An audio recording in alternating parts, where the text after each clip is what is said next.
Good morning, everyone. Paul Ruppel here with Fox 29 News Now. Hope your Thursday is off to a great start. Only 2 more days in the work week, so getting close. Let's take a live look outside at the Benjamin Franklin Parkway. See a little bit of cloud cover around. Certainly cold temperatures. Right now, it feels like it's 28 degrees outside. Let's get a quick check of the temperature for you. As I mentioned, 28, dew point is 8, winds out of the west at 16 miles per hour. So in addition to cold temperatures, we've got a chance of snow coming. Should be light accumulations only, but this will be Friday afternoon into the evening. See on ultimate Doppler there, looks like our meteorologists have circled the culprit. It's headed our way. So we'll be giving you a full look at weather in a little bit. Here's a look out on Market Street, 300 block there. From atop our studios at 4th and Market here in the city.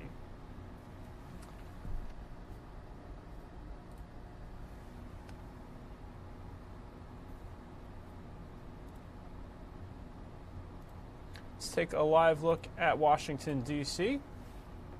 Capitol Hill there on your screen. President Trump's former campaign chairman, learns his fate today. He's about to be sentenced in federal court and could spend the rest of his life in prison. Democrats say it points to presidential corruption, but there is real divide over what comes next. Fox News correspondent Doug Luzader filed this report from Washington this morning. Well, President Trump's former campaign chairman, Paul Manafort, will be sentenced today. It's going to be about 3 o'clock this afternoon. This is going to be in a federal court. This will be very interesting. Manafort could be facing up to 20 years in jail for tax and bank fraud. So again, that sentencing should be about 3 o'clock this afternoon. And Doug has more on this. Manafort could be looking at a very bad day ahead. The former chairman of the Trump campaign could be facing some 20 years in prison when he's sentenced today for tax and bank fraud.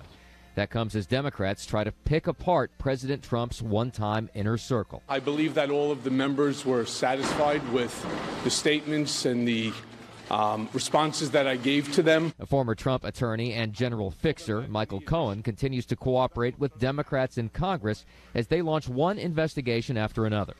For many, the goal is to impeach the president, but the timing is the dilemma, with some saying it has to happen now. If we don't hold impeachment proceedings today, start them today and hold him accountable to following the United States Constitution, think about that. This is not going to be the last CEO that runs for president of the United States. A freshman representative, Rashida Tlaib, plans to introduce articles of impeachment this month. But House Speaker Nancy Pelosi and other Democratic leaders are really under the gun here, worried that their party could go too far, too fast. Impeachment is premature at this moment. And for starters, everyone here is still waiting for the results of special counsel Robert Mueller's probe, which could be coming any day.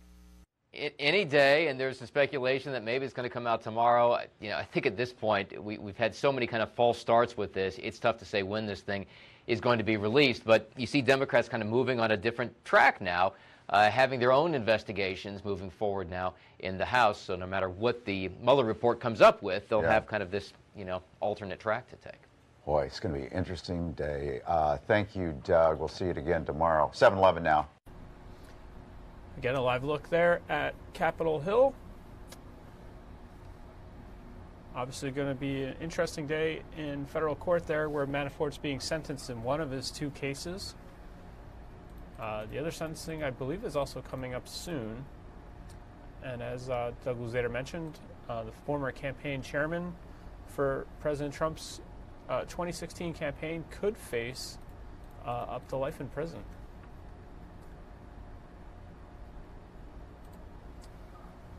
Now let's get you a look at business news. Facebook announcing its latest plans for change, this time promising more privacy. And Amazon closing down its pop-up stores. Fox Business Network's Tracy Carrasco has more in today's Morning Business Outlook.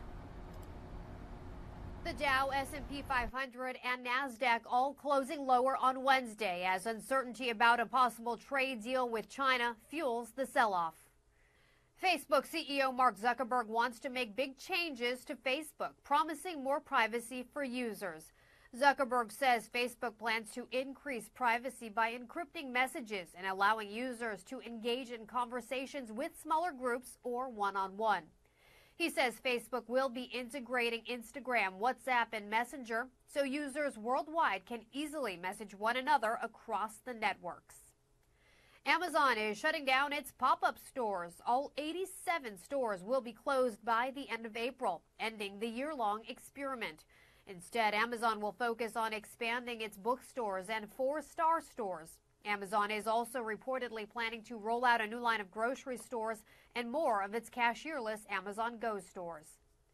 For more, log on to foxbusiness.com. In New York, I'm Tracy Carrasco. Thank you to Tracy for that report. Now look at the Benjamin Franklin Parkway outside, or in Philadelphia. You can see the Philadelphia Museum of Art in the background there. For the first time in 7 years, SEPTA Transit Police are on strike. Nearly 200 officers are involved. Our Sabina Kyriakos was live in Center City this morning with more details on that. We do, guys, now have a picket line, as you can see here behind me. A small one so far. This is right outside SEPTA headquarters. About 4 to 5 people out here. They gathered just before 8 o'clock this morning. Now, they can't speak with us on camera, but we're waiting for their union president to arrive, so hopefully he can give us an update on where negotiations stand and when they're going to head back to the bargaining table. But you can see these members of the FOTP, Fraternal Order of Transit Police, on the picket line here with their signs around their necks. So let's go to video because we do want to talk about exactly what's going on. So talks broke down about 3:30 yesterday afternoon, and that's when 178 transit officers stepped up to the picket line. Now, the union says its members are underpaid and understaffed and that they've been working without a contract for more than a year. Since last March, actually, they've been working without a deal. Now, SEPTA, we've been talking all morning, they said that they have been guaranteeing their riders' safety because they do have supervisors stepping up their hours, working 12-hour shifts, in Philadelphia police as well, stepping up to fill in some of the gaps, as well as suburban police on the regional rail lines. However, as we heard with Steve's story, we already had a violent incident happen. Not quite sure we can pinpoint that to the lack of transit officers on patrol. However, it is deeply concerning. Obviously, we spoke with commuters this morning, and safety was their number one concern. Not so much service disruptions, because SEPTA says there will be none, they promise. But again, safety is what riders are worried about. Here we are. We talked to both sides on the debate as well as commuters. Listen. I'm hoping that we can resolve this soon because, like I said, these are small things, and it's not fair to my members. It's not fair to this union. It's not fair to the riders on SEPTA, and it's something that we can get resolved in a few minutes. We're urging the union to come back and talk.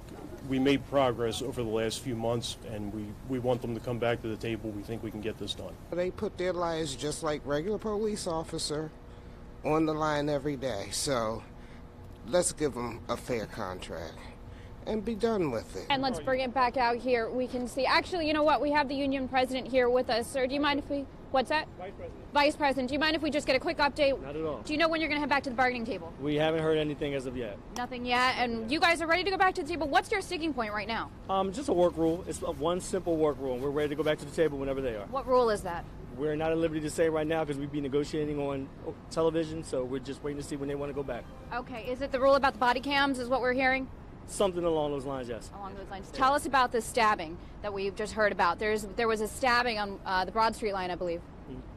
What you said? Tell you about it? Yeah. Well, so you're not aware of it. You haven't heard. We're aware. Oh, you are aware of it. Do you attribute this at all to the fact that your officers are not on patrol? Well, I will say that the supervisors are probably doing the best job that they can. They're understaffed, much like we are when we're on patrol. It's just not enough of us to go around. When we're out there, when they're out there. It's not enough officers to go around. We can't be everywhere, and things like this happen, unfortunately. Does this help you at the bargaining table? Is this something you're going to use as leverage? I wouldn't say that. We're not, this is something tragic that happened to someone, so we're not looking to use it to bargain with. But it's a reality. It happens when we're there. It happens when we're not. It happens. All right. Do you have any update on the details of the condition of this victim? No, we don't. Nothing. No. All right. Thank you so much for speaking to us again. Again, picket line is here, and we just talked to the vice president of the FOTP, giving us the latest update. Back to you. Thank you to Sabina there for that report. She also alluded to what I had queued up next here. This would be a stabbing that occurred on the subway in Philadelphia. One person was stabbed on the SEPTA platform of the Broad Street line at the Walnut Locust stop at Broad and Spruce. It happened around 6:30 a.m. One person was taken to Hahnemann Hospital, but we've been told that that person has died. No word on any arrests or a motive, and of course we'll bring you more on this Center City stabbing as it comes in. I want to get you out to, I see Skyfox is just arriving on the scene of an incident in Willingboro, New Jersey. Let's take you there live.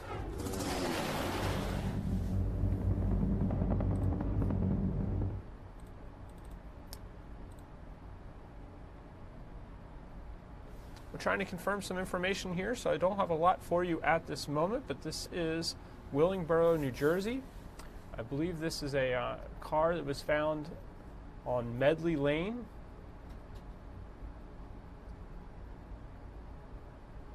And we're told this may have involved a shooting.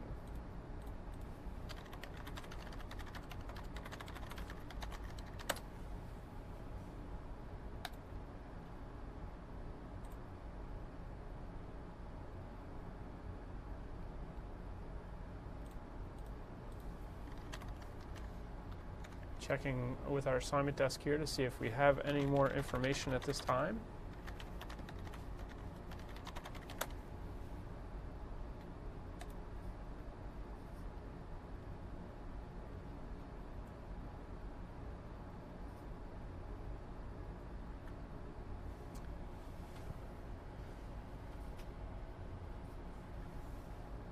Again, we're hearing that this may be a shooting scene. That this is on Medley Lane in Willingboro.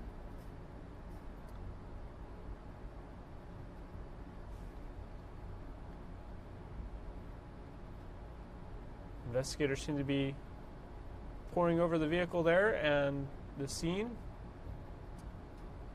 Looks like there's some evidence markers on the ground there.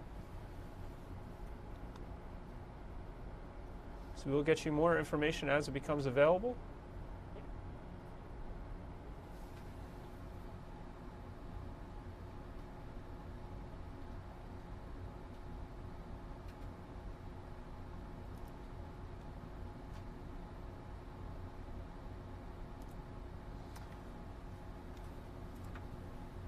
Not sure what we're going to have in the car there, so I wanted to take the shot back. But again, we are hearing that this is a shooting scene in Willingboro, New Jersey. And police are investigating there. This is on Medley Lane. And we'll have more information for you as it becomes available. I see Secretary of State Mike Pompeo is about to speak in an event. Let me get you that on camera there, and we'll take a listen. Secretary of State Pompeo and First Lady Melania Trump are giving remarks at the 2019 Annual International Women of Courage Awards ceremony to honor women who advocate for the protection of human rights, promote the advancement of the status of women, and foster peace and government transparency around the world. Let's listen in for a little bit to the Secretary of State's remarks here.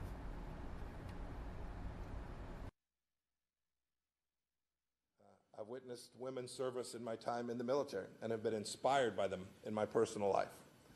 My mother, too, was a woman of courage. She was born in rural Kansas. She helped make ends meet while raising 3 kids. She never managed to get to college, but made sure that each of us had enormous opportunity. You all know women like this. They're strong. She was dedicated to providing opportunity for me and my siblings, and we didn't appreciate the sacrifices that she had endured.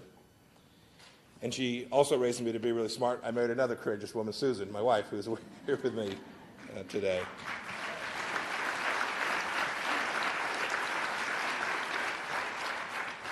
We all know, I know, from a lifetime experience that women of courage exist everywhere, and they're needed everywhere.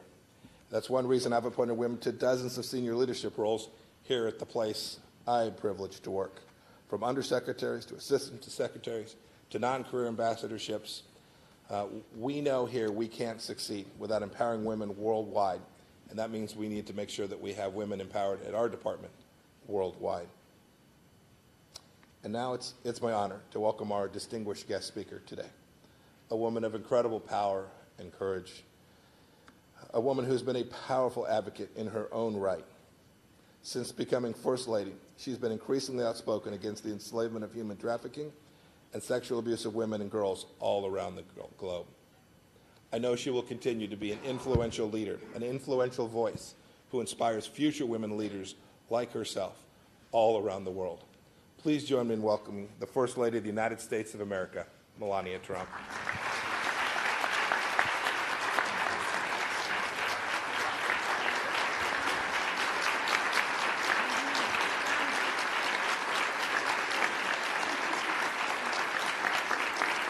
Thank you.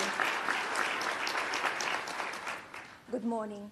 Thank you, Secretary Pompeo, for a kind introduction and for having me here to celebrate these amazing women and the incredible work they're doing through the world.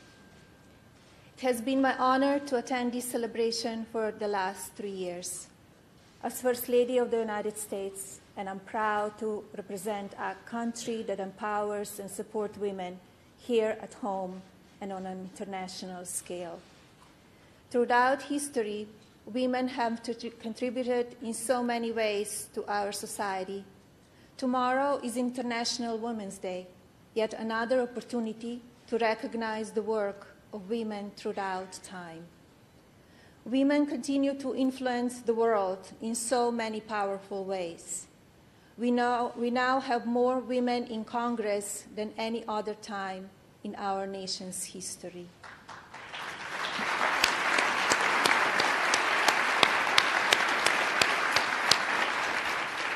Women's unemployment in the United States has reached the lowest level in 65 years. And more than 2 million more women are working today than in November 2016. This is something to celebrate. As I have said before, I believe courage is one of the qualities we need most in society. It is what propels us forward.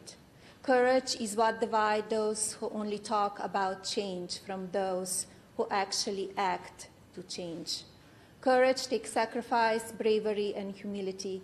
It is the ability to put others first. The courage of women throughout our history continues to inspire us, and it is my great privilege to recognize today women who have achieved remarkable success.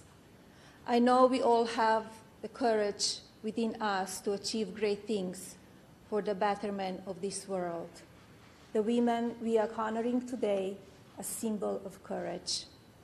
They're human rights advocates in some of the most dangerous parts of our world, and they have pushed through gender-based stereotypes to serve the greater good. These courageous women nurture and serve the lives of vulnerable and forgotten within communities. They are role models to the next generation. Through their work, they empower women everywhere, and I, for one, am grateful for their work.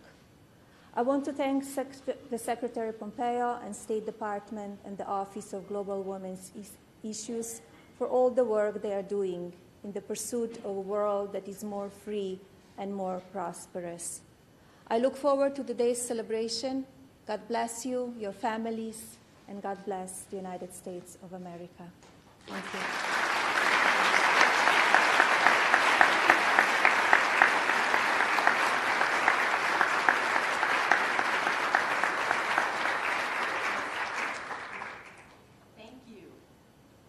Now now, ladies and gentlemen, it is time for the presentation of the awards. Razia Sultana. Razia Sultana of Bangladesh is being honored for her fearless efforts to defend the Rohingya community in Burma, conducting human rights advocacy on behalf of Rohingya refugees and documenting systematic sexual violence against women and girls.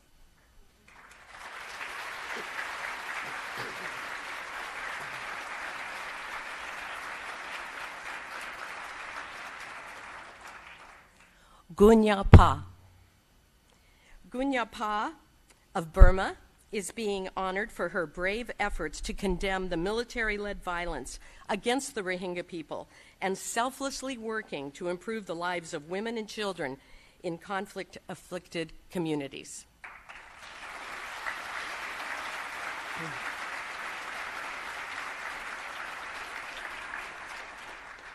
Momina Hussein Dahar. Momina Dara of Djibouti is being honored for her acute investigative skills that have led to the disruption of terrorist attacks, perseverance in committing to work in a male-dominated field despite abuse, and determination in standing up for the local community.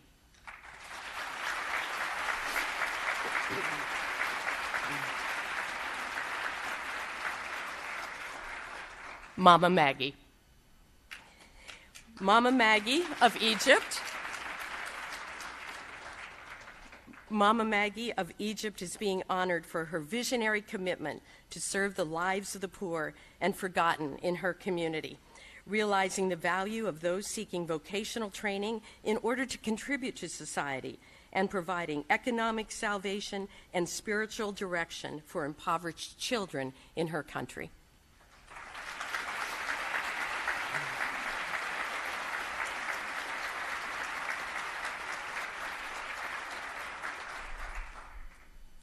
Sister Orla Tracy. Sister Tracy of Ireland is being honored for her noble efforts to address the plight of girls in a region besieged by conflict, commitment to provide school for girls being forced into early marriage and denied an education, and compassion for teaching and pastoral service.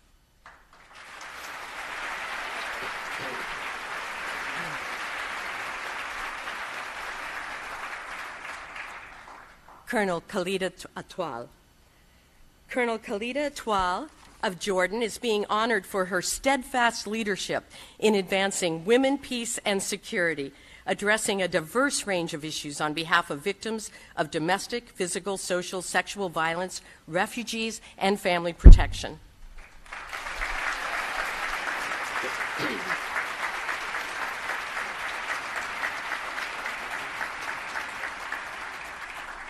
Olivera Lakic. Olivera Lakic of Montenegro is being honored for her dedication as an investigative journalist and a galvanizing symbol for media reform who refuses to back down in her quest to expose stories about crime and corruption, even in the face of threats to herself and her family.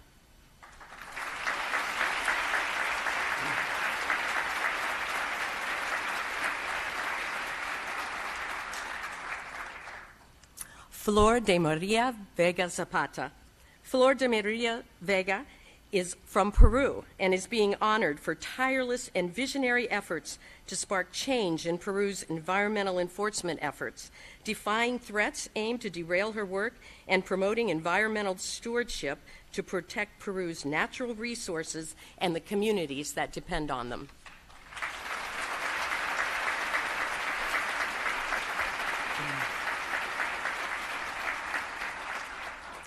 Marini de la Vera. Marini de la Vera of Sri Lanka is being honored for her dedication and pro bono legal work on behalf of women and child victims of crime, defense of children in orphanages, and the innovative use of visual arts and street theater to promote legal literacy.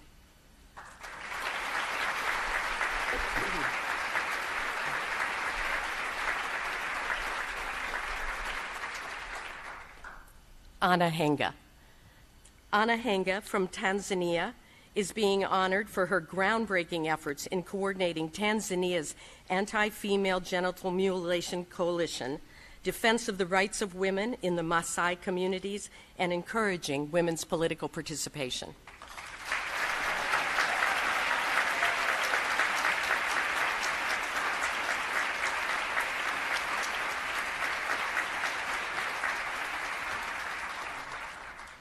Thank you, thank you. Now, please join me in another round of applause, and as we bring up a speaker to speak on behalf. So you may be seated, and we will bring up Gunya Pa.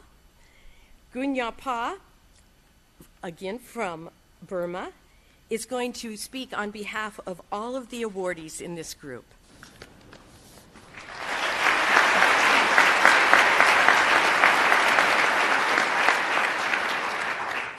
Thank you. Excellency, ladies and gentlemen, good morning. It is an honor privilege to be with this courageous woman and a team at this event. I would like to thank the U.S. Department of State, Mrs. Trump, Secretary of State Mike Pompeo, and all who gather here for this honor.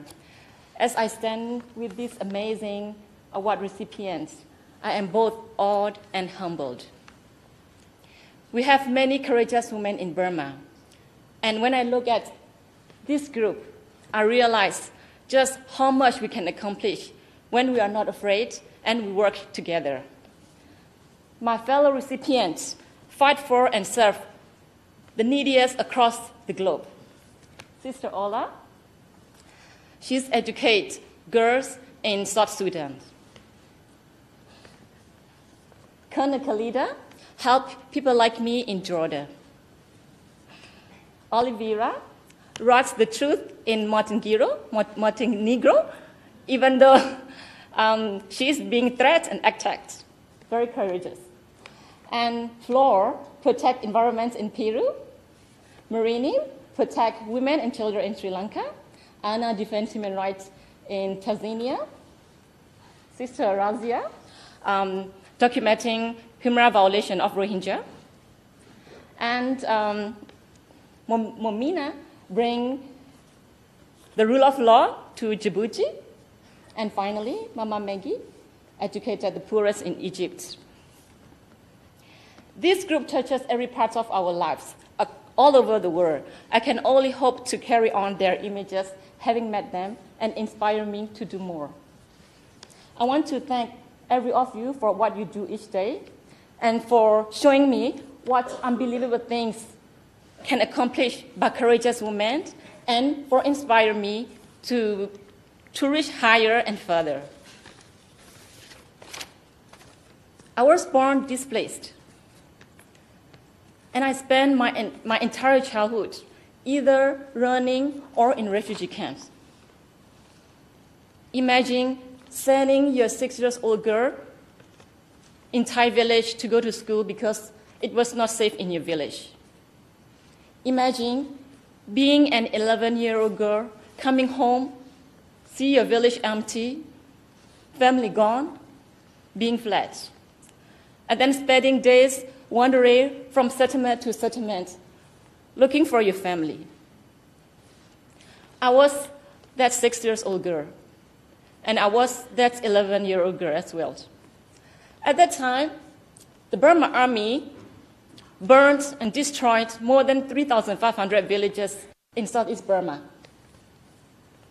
and slaughtered many thousands of people. Their brutalities continue today. My reality as a little Korean girl is sadly still the reality for many of the children in Burma today.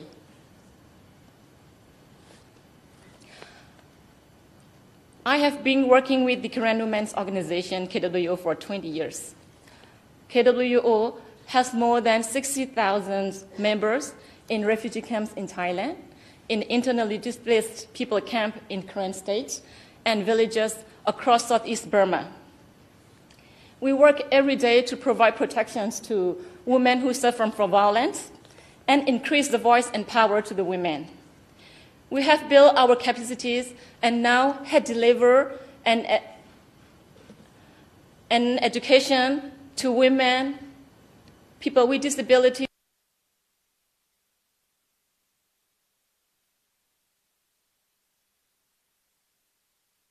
it looks like our camera shot just dropped there, but we were carrying the, that was the, let me get you some information, and we'll show you the parkway while we look. You were watching, and let me see if I can get it back for you.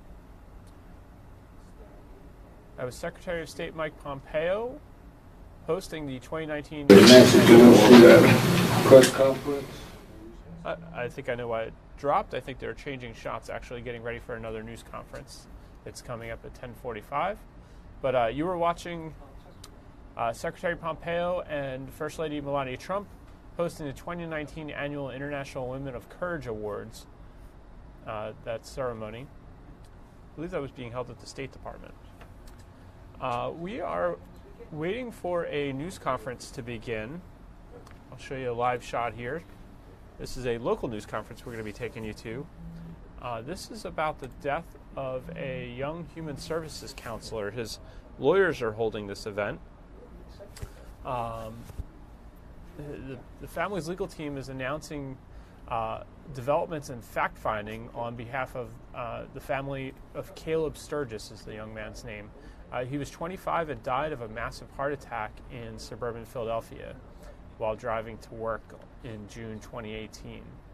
According to his attorneys, in a press release that they put out ahead of this news conference, Caleb drank a cup of tea made from tropical kratom tree leaves.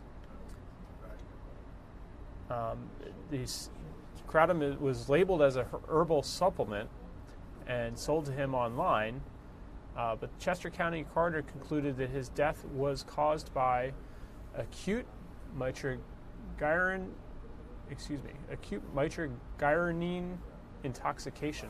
Might be probably mispronouncing that, but directly related to the extraordinarily high, looks like the camera got put down, high concentration of kratom in his bloodstream. He also had caffeine in his system. According to the Sturgis family's lawyers, the FDA considers kratom products harmful and advocates a total ban on their sale. And Caleb's death is believed to be one of more than 40 in the U.S. linked to directly to kratom. Now, as I mentioned, that's information from the press release for by the lawyers who will be holding this news conference. We'll obviously be doing more reporting around this today, but Robert Mongaluzzi is the attorney. We'll take you to this news conference as soon as it gets started.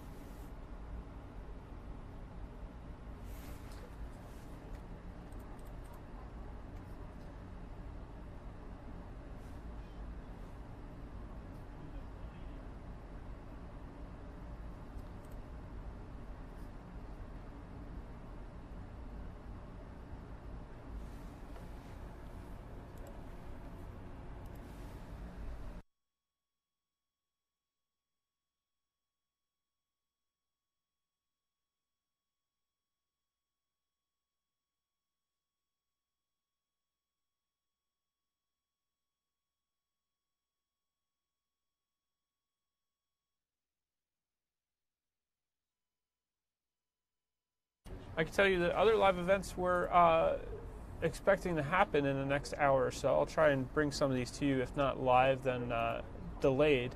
House Speaker Nancy Pelosi is expected to hold her weekly news conference at 10:45 a.m. That's a shot of that event. And in Washington, D.C., U.S. Attorney General William Barr and other law enforcement officials, they're playing with their camera there, trying to get it set up. Attorney General Barr and other law enforcement officials will hold a news conference to announce significant law enforcement actions related to elder fraud. And a short time ago,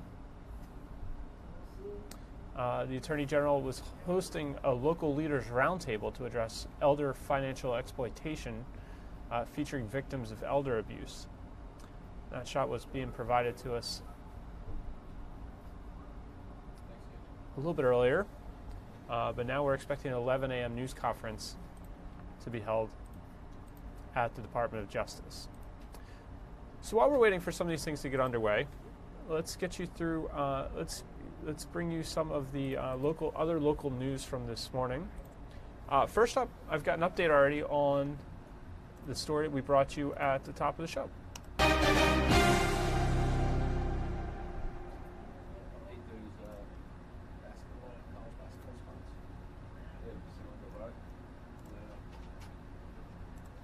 Here's the video I was looking for.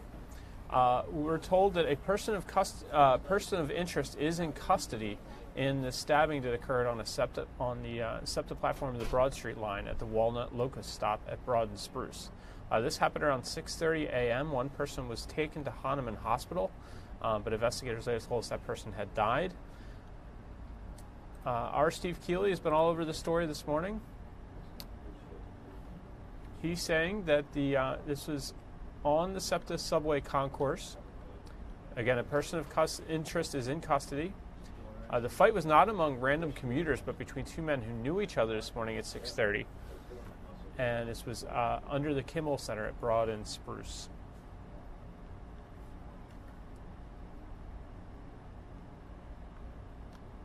The man was approximately 30 years old, the victim. We're hearing that he was the suspect was apprehended within about an hour.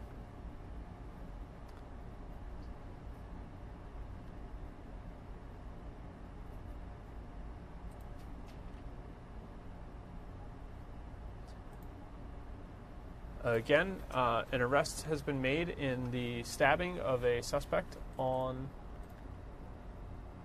SEPTA subway platform. Steve Keeley's been following the story all morning and has the latest. He's been posting to his Twitter feed about the person of interest who's just been taken into custody. And we'll have more on this, of course, on tonight's Fox 29 News at 5, 6, 10, and 11.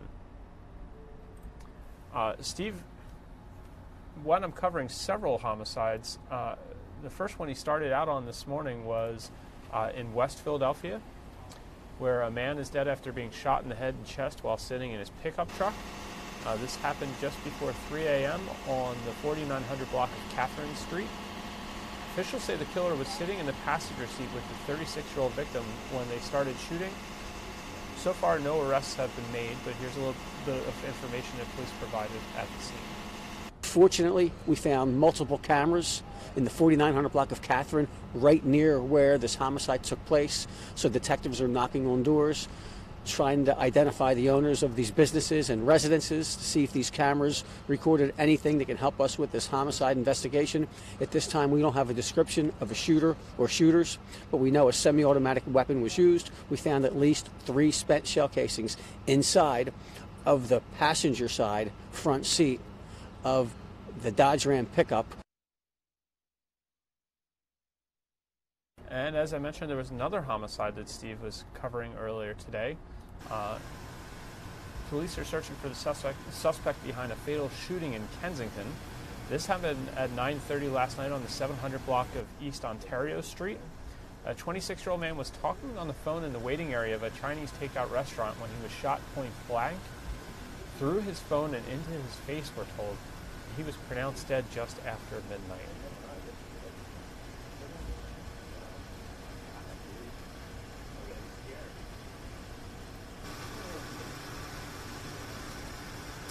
All right, this story is from last night. Police, a baby is recovering in the hospital after falling out of a window in North Philadelphia. It happened yesterday afternoon on the 1500 block of North Bouvier Street in North Philadelphia. Police are still investigating how the child fell out of the window. We do know this morning the baby is listed in stable condition at St. Christopher's Hospital.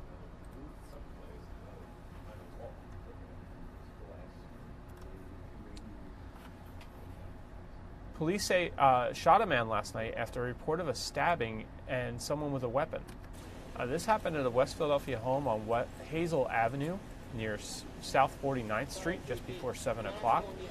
Police say a man came out with a knife and started walking towards them. They warned him to drop it, but they say he didn't, and an officer shot him. Paramedics took him to the hospital where he's now listed in critical condition at last report, and police are investigating.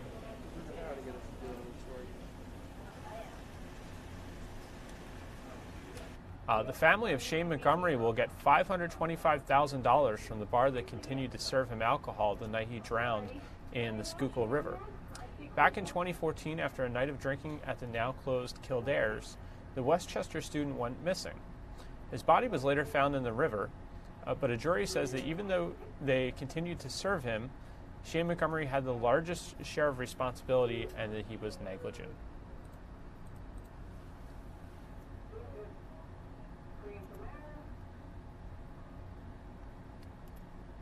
All right, it looks like they're getting set up to start this news conference at the offices of Robert Mongaluzzi. Again, this is the family of Caleb Sturgis, who passed away after the family and his lawyers contend ingesting Kratom, which was labeled as a herbal supplement.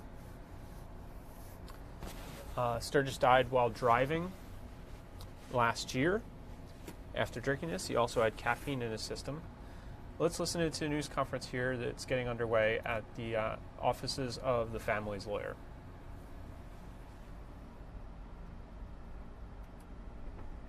Yeah. Thank you. Sam, why don't you sit next to me? Let me know when we're ready to go. Okay. Thank you, everybody.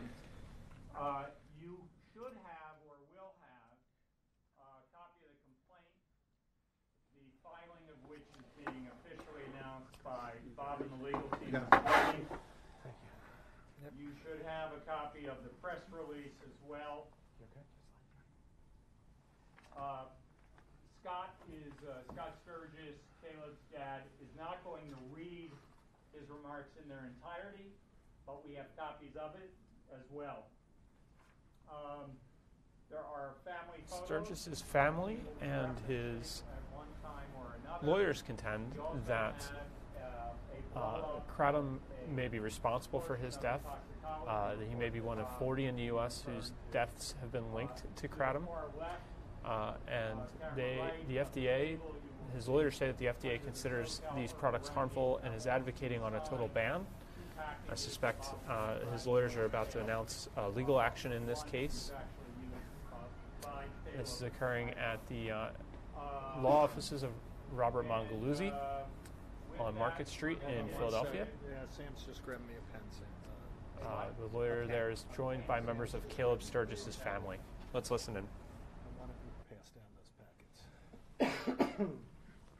Thanks, Sam. Okay, so we're going to first hear from Bob, then Scott, Sister Tanya, and for Tanya, Nancy will be doing the interpreting, so that'll take just a second or so, okay? And to Tanya's right, of course, is Cassandra and Jared rounding out the family. I would just respectfully ask, because of the flow of this, that you hold questions. It's not going to take all that long, and we want to give as much time as possible to the Q&A. Thank you again for coming, and Bob Mongaluzzi. Thank you.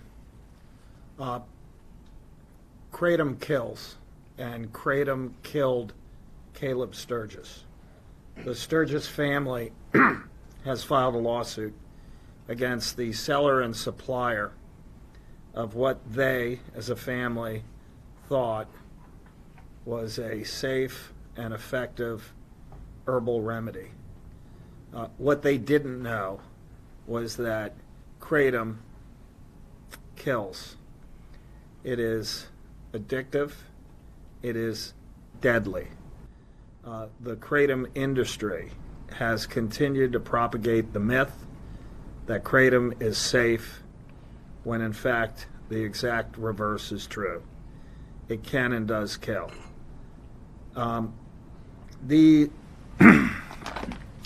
This is the packet that Caleb Sturgis used. Kratom from this packet on the day of his death, found by his parents afterwards on the kitchen table, where he had poured it into a coffee cup, put in hot water, drank it, and died in his car a short time thereafter. The Kratom industry has said, well, there have been a bunch of other deaths, but there were other drugs found in the system of these victims, and it wasn't Kratom that killed them, it was something else. Well, that's not true with Caleb. As you can see from the blow-up of the toxicology report, the scientific evidence shows that the only thing that was in Caleb's system was caffeine consistent with a cup of coffee and Kratom, which killed him by overdosing him. And so this case has been filed by the family in the Eastern District of Pennsylvania against the supplier of the Kratom that killed Caleb Sturgis, SoCal Herbal Remedies. The Kratom industry is a billion-dollar industry with a lobbying arm who has attempted to convince our government to forestall regulation or banning of Kratom. And that's because big money talks. This family has decided we will step forward so that no other parent and no other family will have to bury their child because they were killed by Kratom. Here's the package. Keep out of reach of children. Other than that, there are no instructions. There are no warnings. It doesn't tell you how much you can take, how often you can take it, what its potency is. It provides none of the information that consumers need to make safe choices about what they put into their bodies. Instead, the Kratom industry has peddled the myth that this is a safe, natural substance, and natural substances can't hurt or kill you. I would point out that both tobacco and poisonous mushrooms are natural substances that can and do kill, and so does Kratom. In our complaint, we have alleged that Kratom is deadly, dangerous, and that it was sold without warnings or instructions. Unfortunately, Caleb purchased Kratom from SoCal, and he and his family paid the price. The FDA has clearly and unequivocally indicated that Kratom is an opioid. And like opioids, these should be banned until there is sufficient research to show how and if it can be used safely. They stand at the forefront of the movement of trying to let people know the truth. Kratom kills, and Kratom killed Caleb Sturgis. And I'll turn it over to Scott. You switch with me if you would, Scott. Thank you. So, I'm here to tell you a little bit about Caleb Sturgis, our son, and my kid's brother. He really enjoyed living life to the fullest. From a little boy, he was the fun member of the family. He was always entertaining his two sisters. He was right in the middle between the two of them. And then when his younger brother came along, he was a fun brother. He got along with just about everybody. He loved gymnastics. He loved art. He loved talking, just talking with people and meeting new people. And he was just that kind of kid. He just made friends everywhere. He began using Kratom several years ago, and we didn't realize the effects that it could have. But I knew that it didn't come with dosage instructions, just from seeing the bags. and he couldn't stop using it. We didn't know what the actual effects would be. It's sold as a harmless herbal remedy, and it ended up killing him. So then, jump ahead to the day that we'll never forget. We were away at Cape May celebrating our younger son's graduation from high school. It was midweek, and our daughters had been planning to come that night to enjoy the vacation with us. And Caleb couldn't make it because he had started his new job just 2 months before. And he was happy to stay home and take care of the dogs.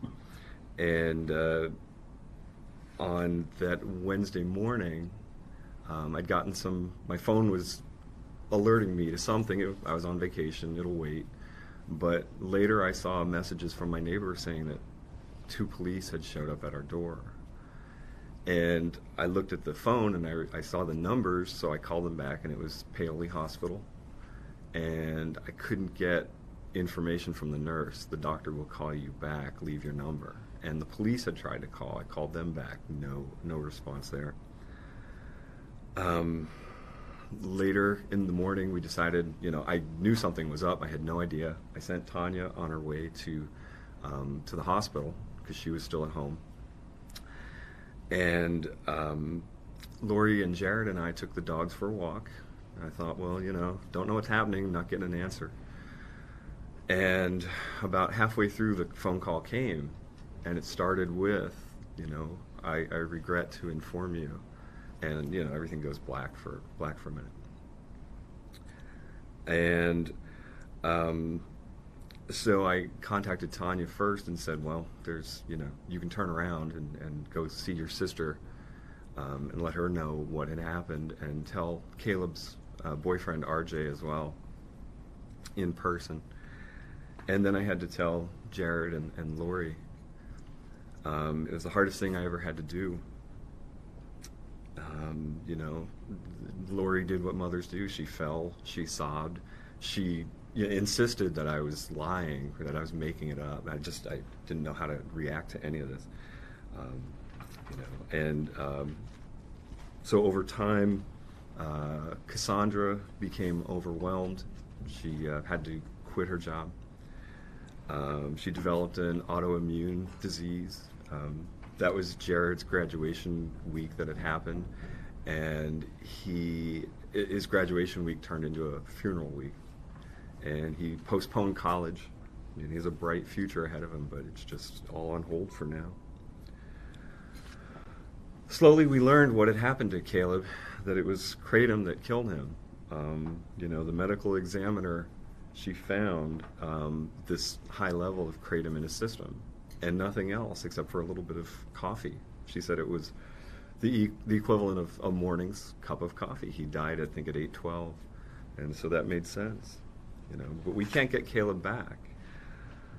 But we can take the pieces of what we have and try to build something new with them.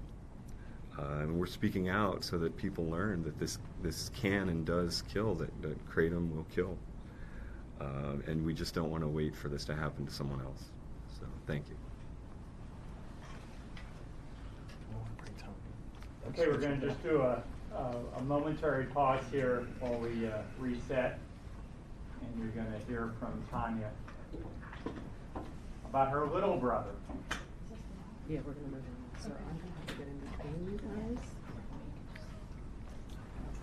This is the one. Yeah. So, do we want to flip around? Sorry, that wasn't me. Yeah, the mics need to switch on the floor. We need to flip the mics in the other direction already. Right. Yeah. Slide in. Am I okay here? Yeah, I'll get them all. Be very careful there on Wednesday. Again, you're watching a news conference where the family of Caleb Sturgis, who was killed in a car crash when he had a heart attack while driving, I should say, last year. The family and his lawyers contend that the kratom that he took played a role in his death, and have sued the suppliers of that substance. It's supposed to be a herbal supplement. Let's listen into the news conference again. He loved to have fun. We always gathered to do things together. He loved to just be with people. We loved to joke with each other. We always had fun together. But then, when he started to take this Kratom, his personality completely changed. He became tired. He wasn't able to be involved with things. But what we didn't know was Kratom was going to kill him.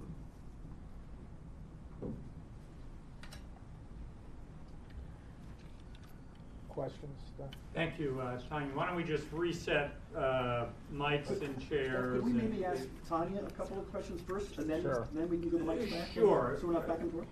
Would that be all right? Tanya, that's okay. Nancy, that's Yep, fine. that's okay. fine. Sure, we'll start the questions with Tanya. Anything? You're watching some of the news gathering process happen there. They're getting interviews with some of the family members of Caleb Sturgis. I want to show you that we're also waiting for House Speaker Nancy Pelosi to give her weekly news conference. That's expected to get underway any moment. Actually, it was supposed to start about 12 minutes ago, so we'll bring that to you when we can.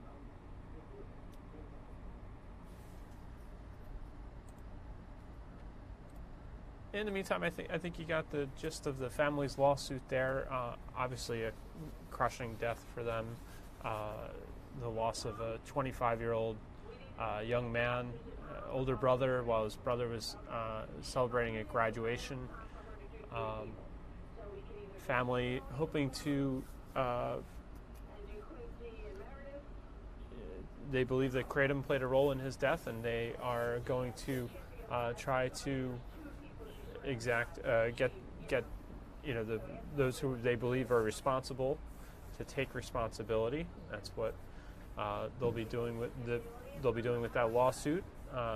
Obviously, the company will have an opportunity to respond to that. It sounds like it's just been filed in federal court, so we'll keep tabs on what happens there. While we're waiting for the House Speaker to begin her news conference, let's get you to a few other stories that we had ready to go for you.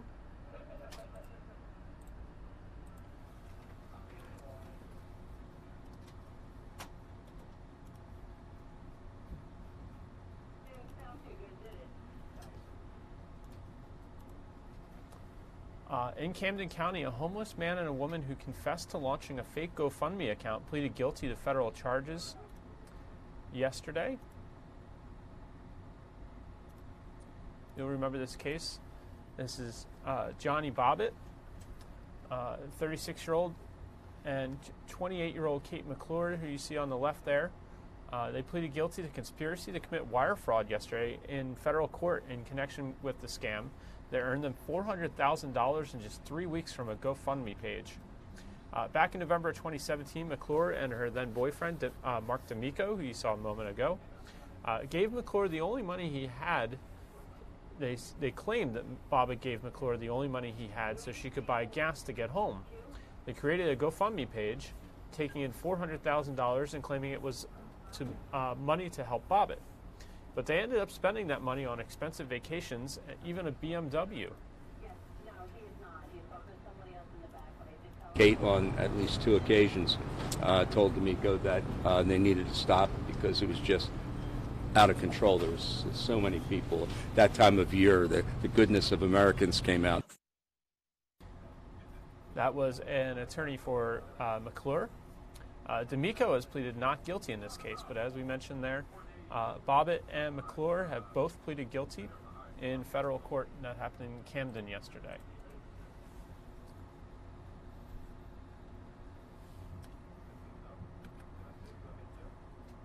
Spring break is not stopping the mumps cases at Temple University from increasing. The total is now at 16.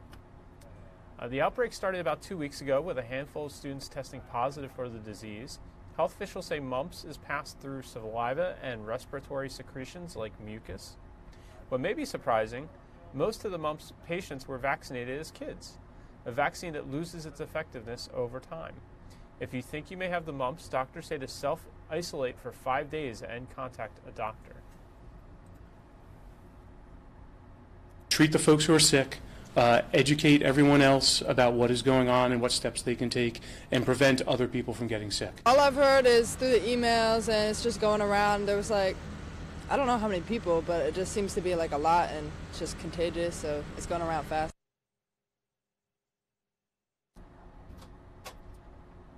And again, if you think you may have the mumps, doctors say to self-isolate for 5 days and contact a doctor.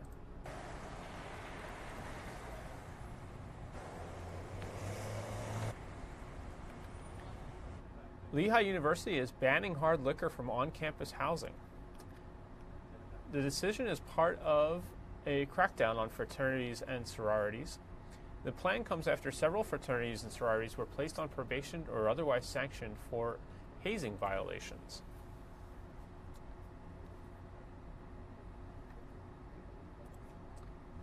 In Burlington County, a crumbling seawall has created a hazardous situation for a popular promenade.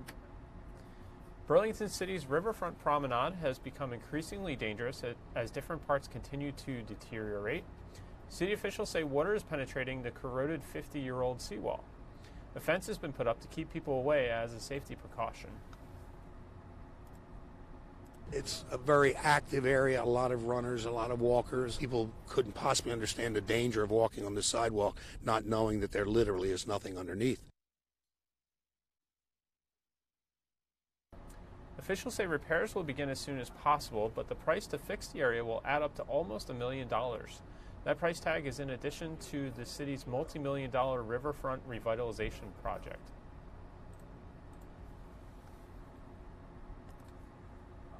And in Delaware County, a life-saving tool is now available at YMCAs. Narcan, which quickly reverses the side effects of an opioid overdose, will now be in all AED cabinets at the rec centers. Delaware County District Attorney Cad Copeland says this will allow anyone who is near someone overdosing to help.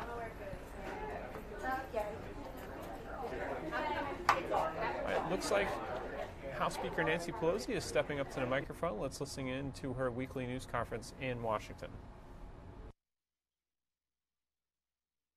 A little bit of a later schedule this morning.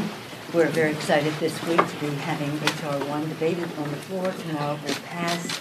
We'll send it on to the Senate with all of the mobilization the outside can provide for cleaner government. This is H.R. 1. And a priority for our freshman class. They'll be on the steps of the Capitol tomorrow to proclaim their support for it. This is essential to our For the People agenda. Lower health care costs by lowering the cost of prescription drugs and preserving the pre-existing condition benefit. Lower health care costs, bigger paychecks by building infrastructure of America in a green, modern way for the 21st century.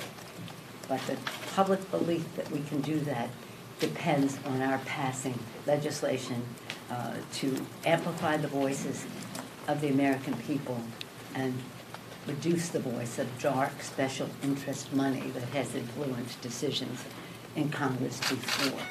It is also H.R. 1 about ending voter suppression.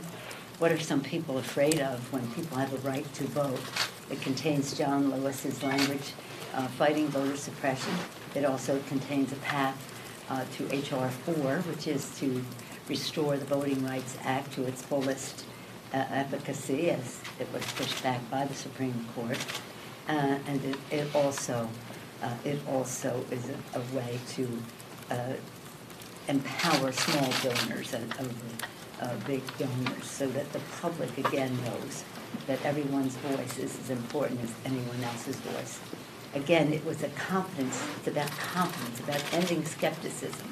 I've said in Texas a couple of days ago at such a town meeting on the subject of H.R. 1 and how related to voter suppression, that when we talk about voter suppression, we largely talk about reducing the hours that polling is available, the number of polling places, the number of days.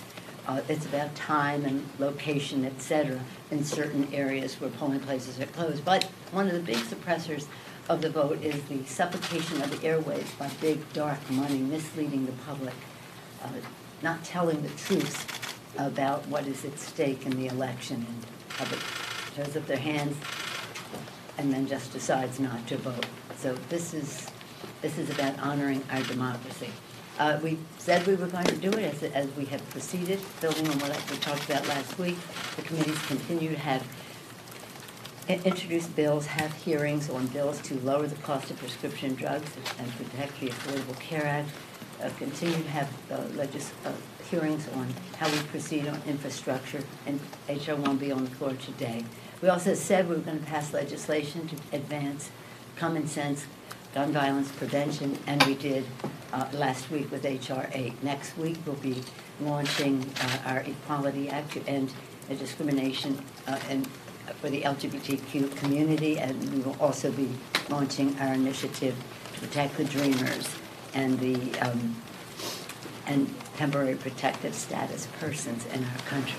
One more bill before the end of the month will be, well, two more. One will be equal pay for equal work, which comes back to our original lower increased paycheck, lower health care costs, increased paycheck, and we will be on a path to pass once again the reauthorization of the Violence Against Women Act. So we said these things during the campaign, and we are getting it done, and we're telling the public about the paths that we are on to get them turned into law to make a difference in the lives of the American people. I was glad to send to the Senate and therefore to the President the Land and Water Conservation Bill named for John Dingell the other day. So while so much else is swirling around here in terms of investigations, the Mueller investigation, the fundamental responsibility of Congress to have oversight over the executive branch and other items, we are doing our housekeeping as we keep proceeding with legislation for the good of the American people.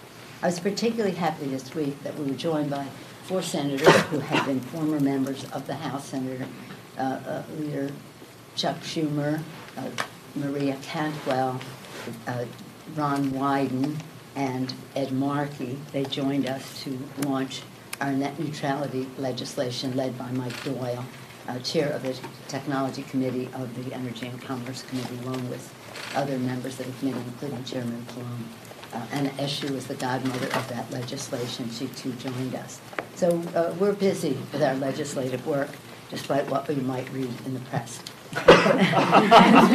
Madam Speaker, do you think that Ilhan Omar understands why her comments were problematic, and what happens if this happens again? Well, first of all, thank you for the question. I don't think that that the Congresswoman is perhaps appreciate the full weight of how it was heard by other people, although I don't believe it was intended in any anti-Semitic way. But the fact is that that's how it was interpreted. We have to remove all doubt, as we have done over and over again. We're working now on a resolution when we bring it to the floor that will, again, speak out against anti-Semitism, anti-Islamophobia, anti-white supremacy, and all the forms that it takes, that our country has no place for this. But on anti-Semitism, we voted a resolution on that just recently. When I was a week and a half ago or so at the Munich conference and then in Brussels for the NATO meetings, at every meeting, at every level, at the highest levels, our delegation impressed upon our European allies the importance of fighting anti-Semitism in our country. This is well before the Iran statement that emerged this weekend. But when it did, it was important for me to speak to the member first before we would proceed. She was in Africa. After I spoke to her, members had different tacks they wanted to take, some their individual statements, some thinking we should have a resolution. I thought the resolution should be enlarge the issue to anti-Semitism, anti-Islamophobia, etc., anti-white supremacists, and that it should not mention her name, and that's what we're working on, something that is one resolution addressing these forms of hatred, not mentioning her name, because it's not about her, it's about these forms of hatred. Does she need to apologize? To that end. She hasn't apologized. Does she need to apologize? Well, she may need to explain that she did not. It's up to her to explain, but I do not believe that she understood the full weight of the words to say when you're an advocate out there, as I was, so I appreciate all the enthusiasm that comes into our Congress. I told you that before. That was me pushing a stroller and carrying those signs. So I understand how advocates come in with their enthusiasm. But when you cross that threshold into Congress, your words weigh much more than when you're shouting at somebody outside. And I feel confident that her words were not based on any anti-Semitic attitude, but that she didn't have a full appreciation of how they landed on other people, where these words have a history and a cultural impact that might have been unknown to her. Madam Speaker, thank you. And to that end, I know... Did I call on him? Did you sure looked at me, so that's right. Thank you. Does that count? No, not yet. I posed my question to you. But thank you. There was concern about motions to recommit that your side has had, and I know how important H.R. 1 is to your side, and that if you didn't address this right away, that could be the motion to recommit and try to undercut what happened with the firearms bill last week and so on and so forth. So was that part of the decision to go ahead at this point and get this done out? Explain why. No. The Republicans will never fail to have their xenophobic motions to recommit as they did last week. That doesn't matter whether we have a resolution or not. So this has nothing to do with that. This has to do with I see everything as an opportunity. This is an opportunity once again to declare strongest possible opposition to anti-Semitism, anti-Muslim statements, anti-white supremacist attitudes. The president may think they're good people on both sides. We don't share that view. So it has nothing to do with that. However, I do grant you that the Republicans will try to put these kinds of statements in their motions to recommit. But that's housekeeping. That's not policy. Madam Speaker? Yes, ma'am. Yes, sir. Obviously, Leader McConnell was very opposed to H.R. 1. Yesterday, he said, "I believe we can actually win elections against people who vote for this." Do you think H.R. 1 puts any pressure on some of your members in purple districts? No. In fact, many of the members in the purple districts are the ones who are the strongest proponents for H.R. 1, so I appreciate your question. H.R. Who is, what the senator is saying, and with all the respect in the world for his leadership role, he has also said the problem is not that there's too much money in politics, Mitch McConnell said, it's that there's not enough money in politics. Well, we vehemently, completely, thoroughly disagree. But it's about money in politics and what how that destroys the confidence people have in the political process. But also, it's about voter suppression. And so whatever they say, what they are voting, when they say they're against H.R. 1, they are against removing obstacles of participation to voting in our country. How do you explain that to our founders? I did everything in my power, founders, to make sure that people did not have access to the polling place. Those who were eligible to vote, and to be sure that they could vote and that their vote would be counted as cast. I don't know if you were here when I announced my Too Hot to Handle Club, I think it was last week. We just have to make some of these issues too hot to handle in the public. The shutdown of government was too hot to handle. When we long ago passed the Violence Against Women Act, which is coming up again, we made it too hot to handle because the Republicans would not bring it up in the House. So along the way, the public weighing in on this, overwhelmingly the public supports removing voter suppression, lowering the role of big, dark, special interest money in politics, and again, respecting the rights of those who are eligible to vote and have it be counted as cast. Madam Speaker, the House launched investigations on Trump. What kind of evidence does the House right now have on Trump to launch all these investigations on him? And couldn't this possibly be an overreach and essentially cause this is our constitutional responsibility to have oversight over the executive branch. And the evidence that they will have is what they will gather doing the oversight, bringing truth to the American people. So there's no evidence I salute the committee for the action that they have taken.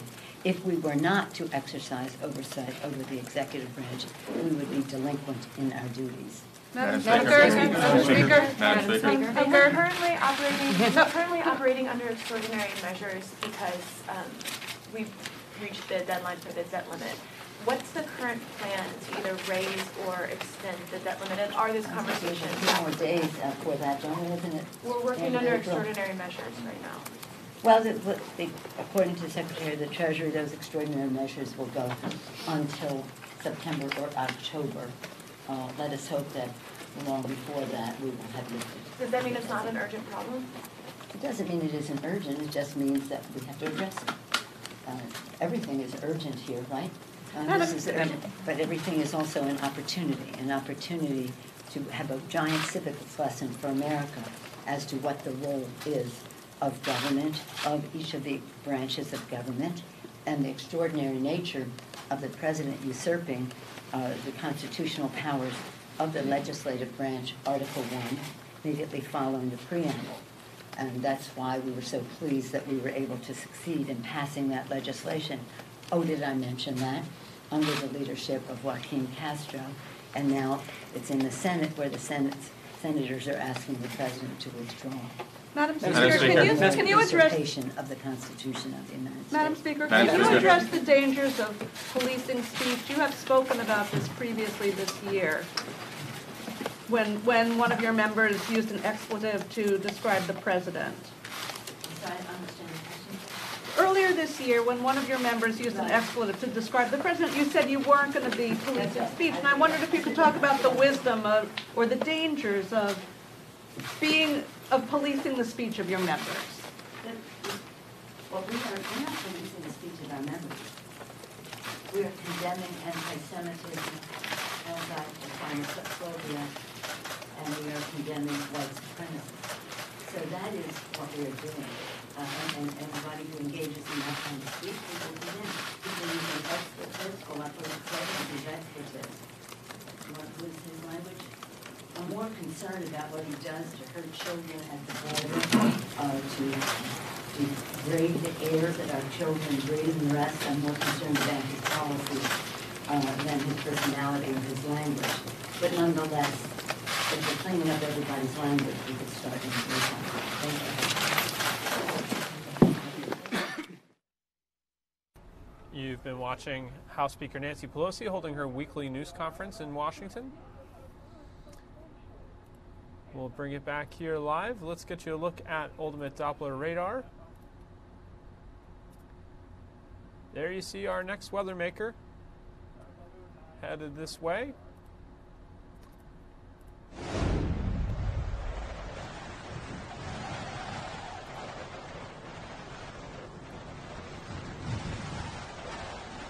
A little more snow in store for Friday night. Friday afternoon into the evening. Should be light accumulations, but we'll be keeping an eye on that and getting you the latest details. Again, the current conditions, it's 30 degrees outside right now. You're looking at the Benjamin Franklin Parkway. Dew point is 15 and winds are out of the west at 17 miles per hour currently, sustained in Philadelphia.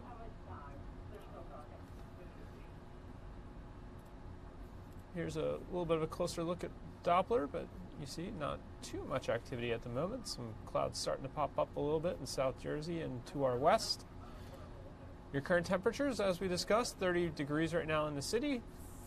Lower 30s to our south, mostly 20s to our east, north, and west, and up in Mount Pocono, only 17 right now at the moment. See some pink and purple up in New England there. You get some some 12s and 15s and 18s up over into Toronto, Canada. 20s across much of Pennsylvania. 37 down in Baltimore, 35 in Ocean City, Maryland. Across the U.S., 73 in Miami, 64 in Tampa, 56 in New Orleans, 64 in Houston. So some green and yellow returning to south. Some places like Dallas and Jacksonville got quite cold over the last couple of days, down into the 30s.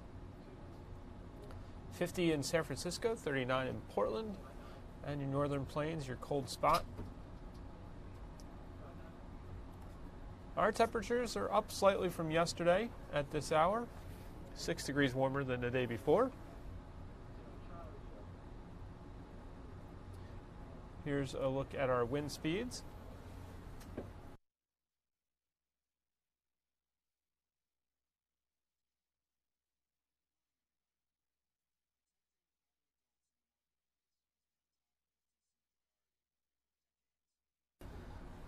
Just getting a quick update there. Sounds like Philadelphia police are going to be holding a news conference about some of the homicides that occurred overnight. So we'll try to get you out there in a little bit. Sounds like that's beginning at 11:30. You've been looking at the wind speeds here. 17 miles per hour in Philadelphia sustained. Teens in several places. Single digits in Mount Pocono and Trenton. A little bit later there. And Pottstown. Here are your gusts, though. Gusts into the 20s in certain places. A little bit scattered. So there are some gusting winds out there, and that is producing a wind chill. Let's show you that.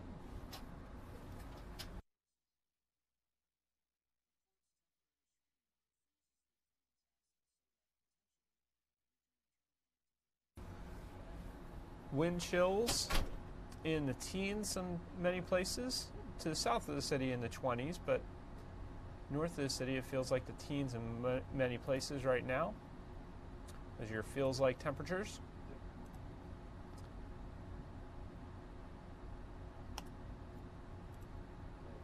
Visibility, it's pretty good out there. Only a 5 in Mount Pocono and 8 in Pottstown, but 10's elsewhere. There's a little bit of that cloud cover for you from satellite. I just have to remember to slow this down. All right, so let's do the National Futurecast here. You can see that's where that storm is going to head to our south a little bit and then come up at us. That's going to bring us our snow on Friday afternoon and evening. Let me take you to, let's get you that Futurecast again at a much slower rate. You see some flurry activity Thursday early, and we're clear overnight. Friday starts, and I raced right through it. Another rainmaker Saturday and Sunday. Let's see if this one's a little more, there we go, a little more manageable.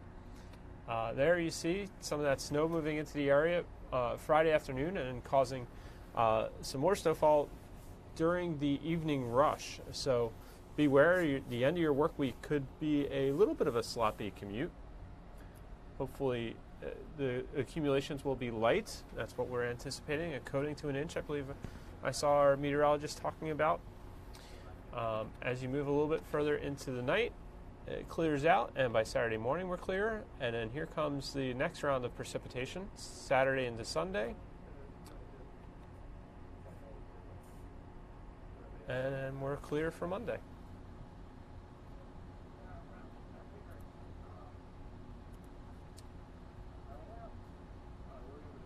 We're going to call today a 5 on our weather by the numbers. And here's a look at your 7-day forecast from the Fox 29 Weather Authority. 36 today, breezy and cold, getting back above freezing, which is always nice.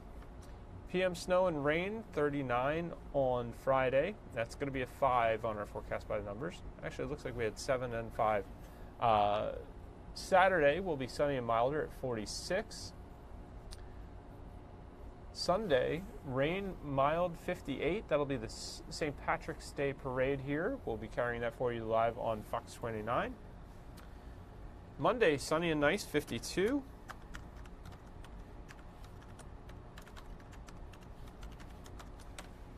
Tuesday, sunny and cooler, 46. And Wednesday, sunny and nice, 48.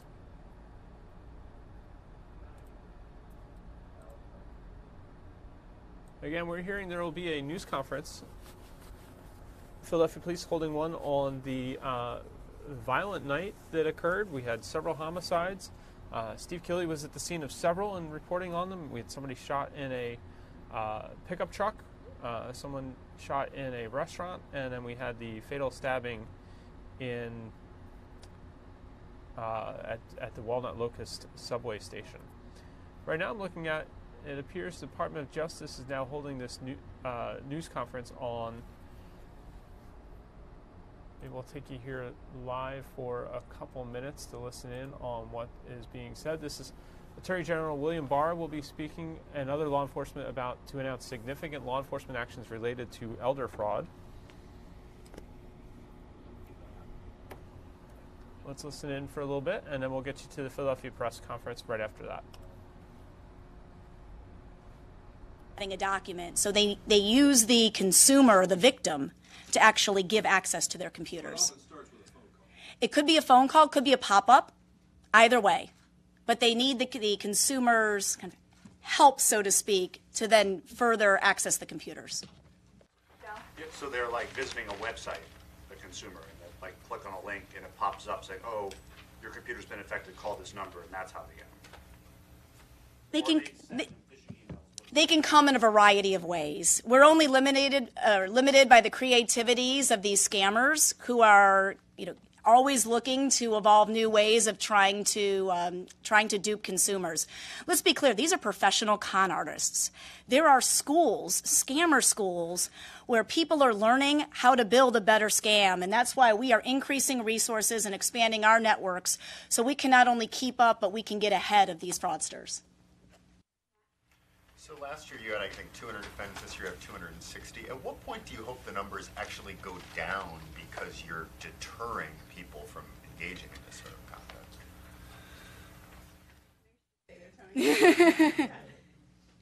No, thanks.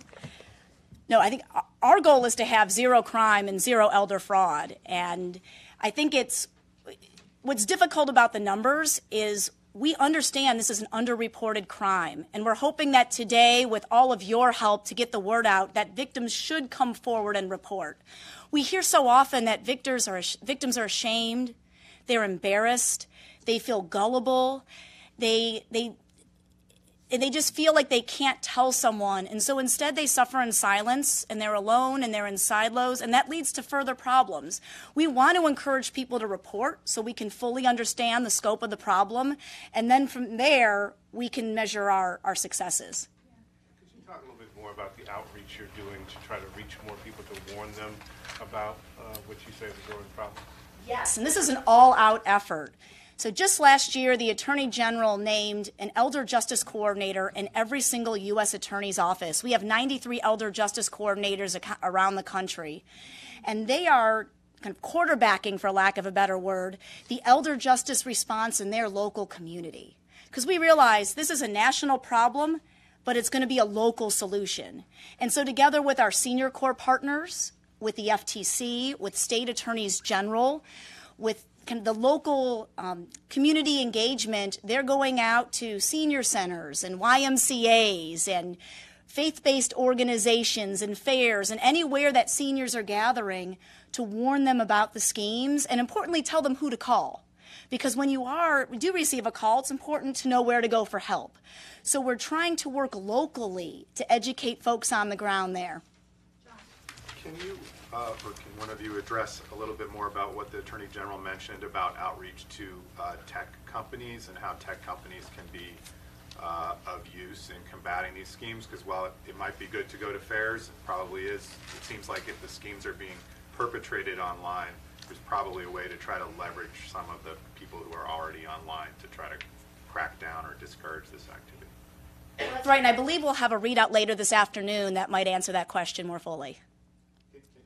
In general terms, what the effort is or how cooperative people have been? I think that'll be better addressed this afternoon after the readout. What kind of cooperation are you getting from the Canadians in terms of extraditing a lot of these suspects? Because the boiler rooms have been operating north of the border for at least 2 decades based on our reporting. Yes, that's a great question. I mentioned a cooperation from India, and we're certainly grateful for our international partners, and that certainly was not meant to exclude any others who have been very strong allies in this effort, and who also recognize, one, their citizens are being victimized too. Let's be clear, this problem is not limited to America. And two, realize that anyone who is trying to defraud and exploit a senior, that's despicable, and that person should be brought to justice. And we have wonderful partnerships with our Canadian counterparts and look forward to continuing to expand that relationship in the upcoming year. In 2/3 of cases, financial institutions do not report exploitation of elders. So what carrots and sticks are you using to get financial institutions to help you combat this? Well, certainly the Senior SAFE Act was a wonderful first step. And the Senior SAFE Act allows for additional reporting and encourages that. And certainly as part of the outreach efforts, as a question one of your colleagues asked, we are reaching out to financial institutions to educate them on what are the signs. How do you know when someone might be the victim of fraud so that they are better equipped and engaged to be able to report it? For the unwitting money mules, which I imagine there's a fairly large percentage, I think you were saying, who don't know what they're doing or don't understand that they're working for fraudsters, what is the Bureau's role? Maybe this is a question for the Deputy Director. What do you do when you encounter them? Do you just give them a stern warning? And So we, first off, I want to come back to Dell's question in just a minute, and I think there's another component to that. With the unwitting and the witting money mules, we will frequently issue money mule warning letters. We have issued a very significant number of those this year, and that is to tell them, be careful what you're doing. We will also talk to them both as victims, if they're unwitting, potentially, but also the witting, we will talk to them as potential subjects. A lot of it goes back to the educational component of understanding what is going on here. So if I could move quickly to Dell's question, I thought it was a good question. We can stand up here and continue this work through next year and talk about all the enforcement efforts that go on continually. But I think another component and the reason for this is not just to show what your government is doing for you through all the agencies to protect our elderly, but it's also to educate. And I think we all have a responsibility to educate our elderly population.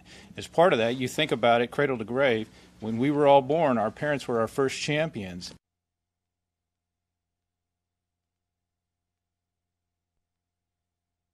Apologies there. It looks like our network feed switched to, my understanding is this is a U.S. Marshal who was shot in Rockford, Illinois.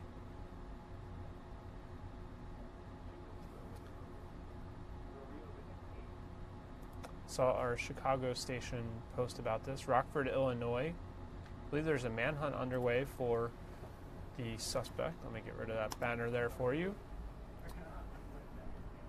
See if I can get you some more information about the shot you're seeing here.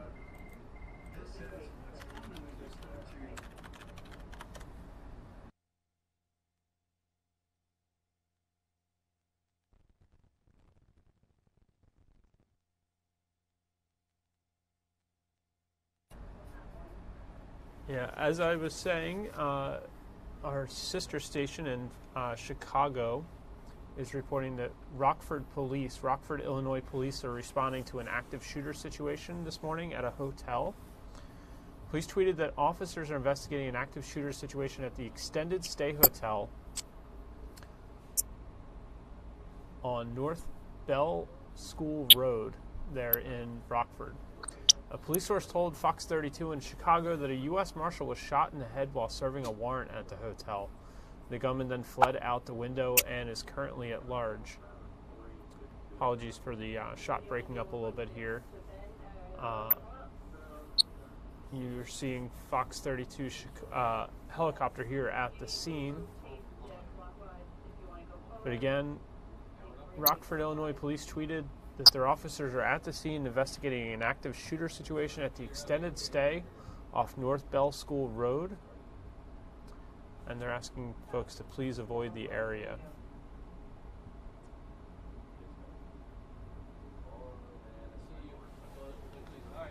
All right. Jumping around a little bit as things become available, and sometimes not at our own choice. Feeds change on us sometimes, the ones being provided to us. But you saw the active shooter situation there in Illinois. Before that, you're watching the Department of Justice talk about significant action they're planning to take on elder fraud. And right now we're going to take you to, this is Philadelphia Police getting ready to speak about several homicides that occurred overnight. One of which was a deadly stabbing on a concourse in Philadelphia, SEPTA subway concourse on the Broad Street line at Broad and Spruce Streets. Let's listen in to the news conference here.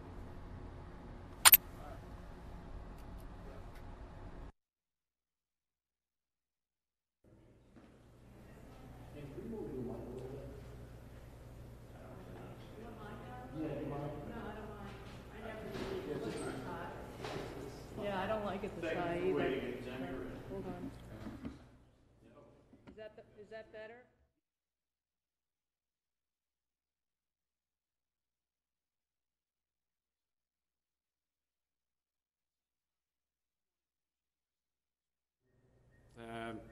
So we've had 3 homicides during the previous 24 hours. First one occurred yesterday at 9:37 p.m. 25th District officers responded to a radio call for a person with a gun, report of a shooting at 719 East Ontario Street. When officers arrived at the scene, they observed a male lying face up on the floor of the Kitchen Express Chinese restaurant. He was suffering from gunshot wounds to the face and buttocks. Police transported the victim to Temple University Hospital, where he was subsequently pronounced. The crime scene consisted of 5 9mm FCCs and 3 projectiles. I'm not going to release the decedent's information at this point in time, pending next of kin notification. I need to confirm that that was done before I'll release that. We did recover video from that incident, which shows an unidentified gunman approached the restaurant southbound on the east sidewalk of 3400 Weymouth Street. The gunman shoots the decedent and then flees on foot northbound at that same location. We did recover 2 clear plastic baggies of alleged marijuana from the decedent's pocket at Temple University. Second incident occurred this morning at 3:06 a.m. 18th District officers responded to a radio call for a person with a gun, male shot at 4913 Catherine Street. Officers arrived at that location after medics had come upon an unresponsive victim who was seated inside the driver's seat of a white Dodge Ram pickup truck.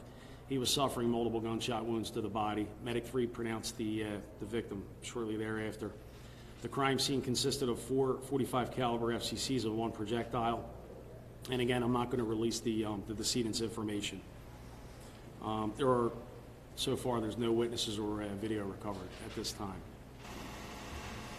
I'll open it up to questions. Can you speak to the sort of state of violence? What prompts this level of violence over 90 years? Is there any connection in any way? Anything you can link them in any way? Why this is up? These particular incidents have not been linked to any other acts of violence that I'm aware of, any other homicides.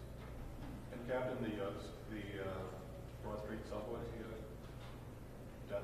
Right. Yeah, like these others, that's still an active investigation. I did have the chance to review the video. It doesn't paint a pretty picture. But again, we're reviewing that video. We're breaking it down, which certainly takes some time. Do you know what the video depicts in the SEPTA time course there? It captures the entire incident. Because you have an arrest in the SEPTA case. The SEPTA sergeant's made an arrest. Isn't that right? There is an individual in custody at this time. That's correct. And it's your belief that these two knew, I think they believe these two knew each other down there on the concourse? No, that? Yeah, that would be speculation on my behalf at this point in time, so I'm not sure. Do we know how Philadelphia police or SEPTA supervisors came into contact with the person now under arrest? I do not know how they came into contact. Was it SEPTA supervising police or Philadelphia police who made the arrest? I believe it was SEPTA. Actually, I'm going to retract that statement. I do believe that our suspect, SEPTA police, came in contact with that individual at the Hub of Hope. At the what? The Hub of Hope. What is that? It's a location where those down on their luck can go and receive services. In the Ontario Street, when you said the suspect was seen fleeing on the 3400 block, which street? It's going to be Weymouth Street. Yeah. And on that SEPTA shooting, so the current suspect was there. He gave himself up, or SEPTA police supervisors went there? It wasn't a shooting. It was actually going to be a stabbing. I'm sorry. That's okay. And SEPTA police officers, yeah, like I mentioned, they encountered him at the Hub of Hope. I believe he wanted to receive some treatment for some wounds he had. So you're reviewing that video now. What happens now going forward? Do you all take that on? Is it something that you're going to take personal on? I'm sorry, you're going to have to repeat that question. That's fine. And you said you're reviewing the video. What happens now going forward with that? Is that now the local police's responsibility, or do you work with SEPTA going forward on that investigation? That's going to be the responsibility of our homicide unit, of course. Yeah, we'll conduct the investigation. Be working with SEPTA, of course. They've been instrumental in providing us with video evidence. So there are additional witnesses that need to be located. We need to interview them, of course, and then the matter will be referred over to the district attorney's office for their review. So this person had stab wounds as well? That's correct. The person at the hub of hope? Yes. But again, it's preliminary information. So they may have more than what I'm aware of at this point in time. That's why I have to be careful what information I put out there. We go back to We go back to Catherine Street a little bit. So is the victim inside the restaurant at the time, and the attacker is wearing a mask? Could you speak to that a little bit? I didn't quite get the details. Yeah, that wasn't, well, the incident you're describing did not occur on Catherine Street. I'm sorry, that's I'm sorry. Ontario Street. That was right. Is he, so in the Ontario Street, is the victim inside the restaurant? He's approached by somebody masked. Could you speak to that a little bit again? Yeah, I haven't had the opportunity to view video. I'm not sure if the Chinese restaurant has video, which normally they do. Sometimes it's not operational. But again, we'd have to view the video, find out exactly what took place. I don't know whether the incident took place inside the restaurant or outside. I don't know that at this point in time. Do you know if the attacker is it your belief he's looking for this character? He's looking for the victim here? It would certainly appear to be that way. He's looking for him. Is the alleged doer, is he masked? Is that what we understood? That he actually was wearing a mask or face covered in some way? I did receive information that he did have a mask on. And there was marijuana found on the body of the person? Of the decedent, yeah. I'm not sure what quantity of marijuana that would have been. I just want to be clear on the SEPTA shooting, if you don't mind. On the SEPTA stabbing, I keep on saying that. How did police get to the House of Hope? How did they do it? The Hub of Hope? Hub of Hope, sorry. From what I understand, it's in close proximity to where the stabbing occurred. So I'm sure they're just doing their due diligence as police officers, checking the surrounding area. Once they probably reviewed the video right away. They're good, they're very good at their jobs, and then they probably surveyed for suspects and located that individual. And the status of that suspect right now? He's at the hospital. Yeah. Charged with? He's not charged with anything at this point in time.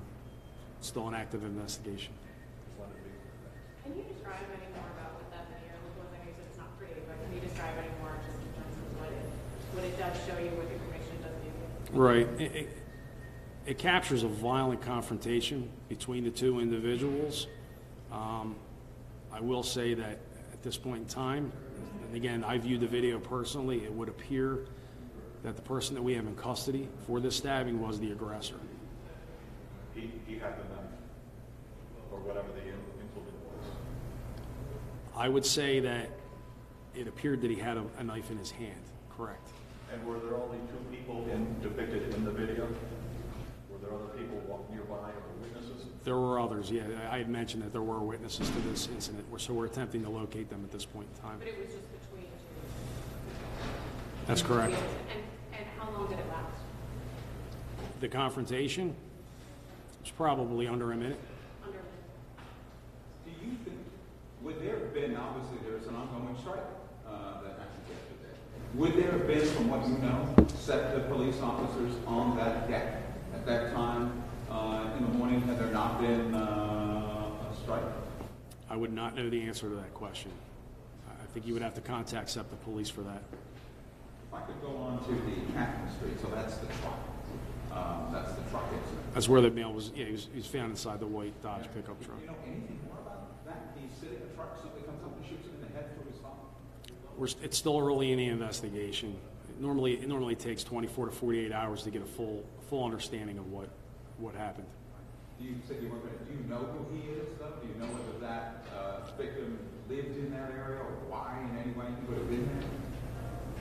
We know both decedents have been identified, but again, I don't want to release that information due to the fact that I have to ensure that next of kin notifications have been made.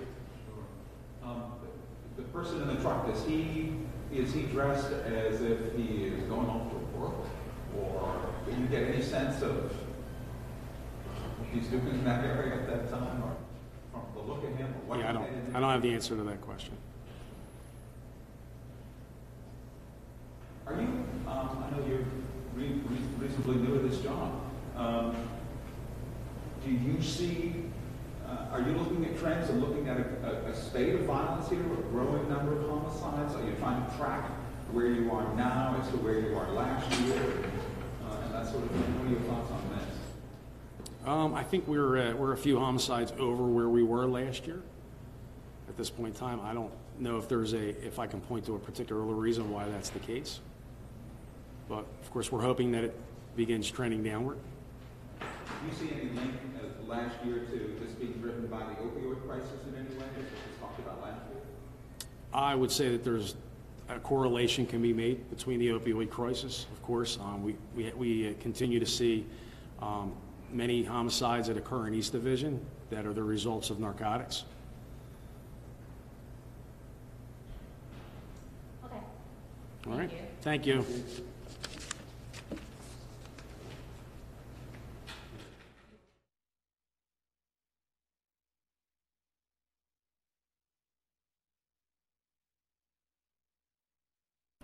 You've been watching a news conference at Philadelphia Police Headquarters where they were discussing several overnight homicides that occurred.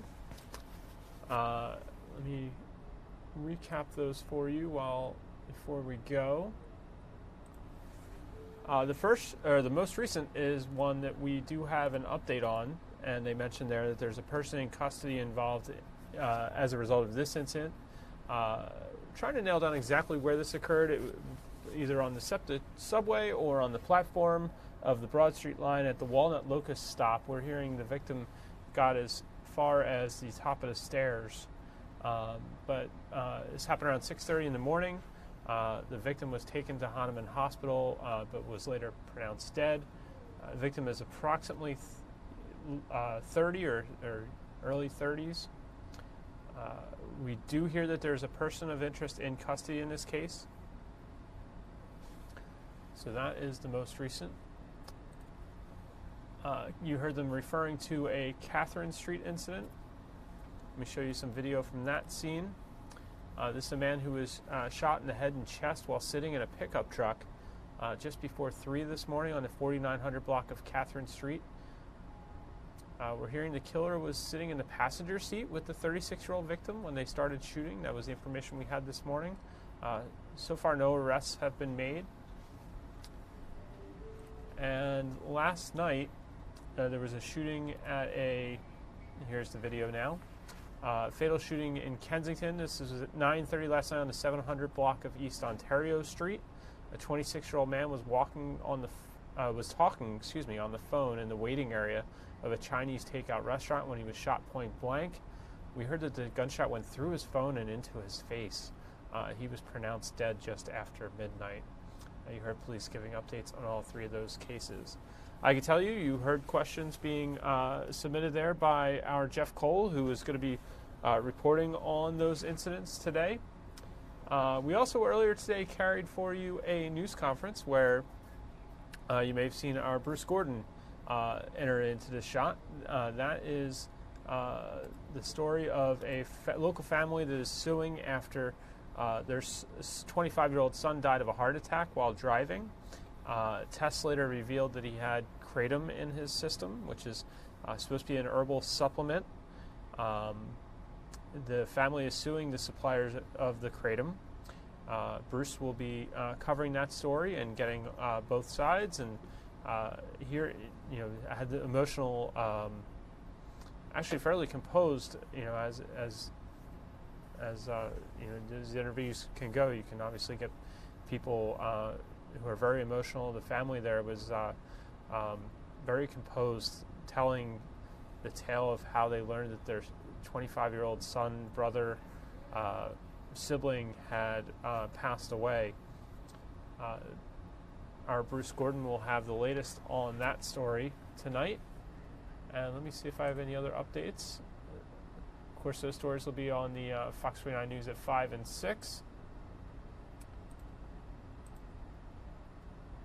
Mayor Kenney is presenting his budget today, which we'll have some information on that. I believe he's trying to increase funding for schools and police. And we'll have a few more reports for you as well.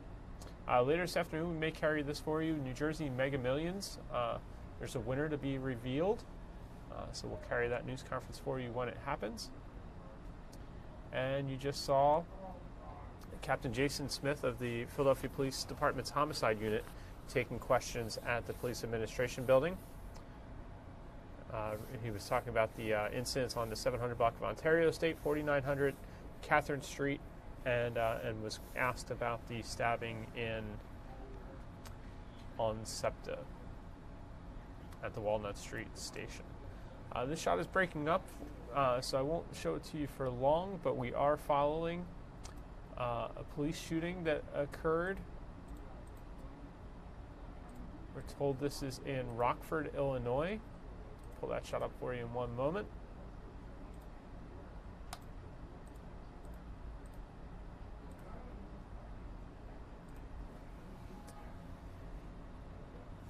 And as I said, the chopper shot is breaking up here, so it's kind of hard to see. But this was a shooting at an extended stay hotel on North Bell School Road in Rockford, Illinois. And we're hearing that a U.S. Marshal was shot in the head while serving a warrant at the hotel. It looks like the shot is frozen up at this time. So thank you very much for joining us today on Fox 29 News Now. We're with you weekdays at 10 a.m. after Good Day Philadelphia goes off the air. Try to get you to as many, we jumped around a bit today, some different national and local events occurring and developments coming in on some of the stories we've been following from this morning. So thank you for joining us, and have a great rest of your day, and we'll see you on Friday morning.